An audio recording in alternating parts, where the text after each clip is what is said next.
O menga qara. Yaxshilikni bilmagan shum kampir. Agar o'sha Aslan o'g'ling kelganda bir og'iz gapirsang, men seni o'zim bo'g'ib o'ldiraman. Bo'ldi qil, o'tir. Bo'ldi qil, kelajakini men o'ylamasam kim o'ylaydi? Ha?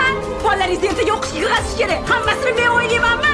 Men bo'lmaganimda haligacha xor bo'lib yurardingiz. Mana shu yaxshi. Assalomu alaykum. Amakijon! O'g'lim. Assalomu alaykum amaki. Va alaykum assalom. Keldingmi bolagiram? Onajon, Ko'zlarim yo'laydi, to'rt bo'ldi-ku. yaxshimisiz? Sog' salomat keldingmi? Uka. Essiz erkaklik. Essiz ona. Hayfsizga. Onajon, men sizni olib ketaman. Men bilan yashaysiz.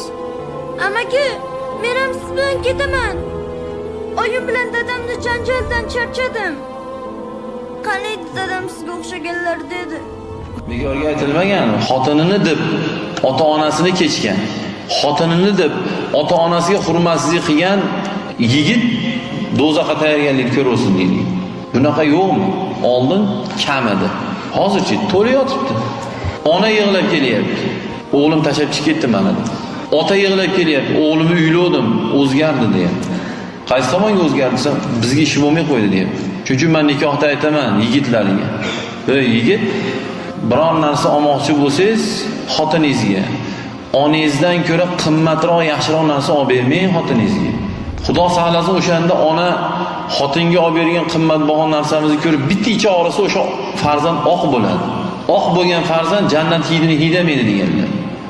Biz uylangan yigitlar o'sha uyda palondaqa divanda, palondaqa pastelda, plastinada, pardada yotgan bolalar, dadamiz, buvamiz o'sha narsada yotdimi? Yo'q.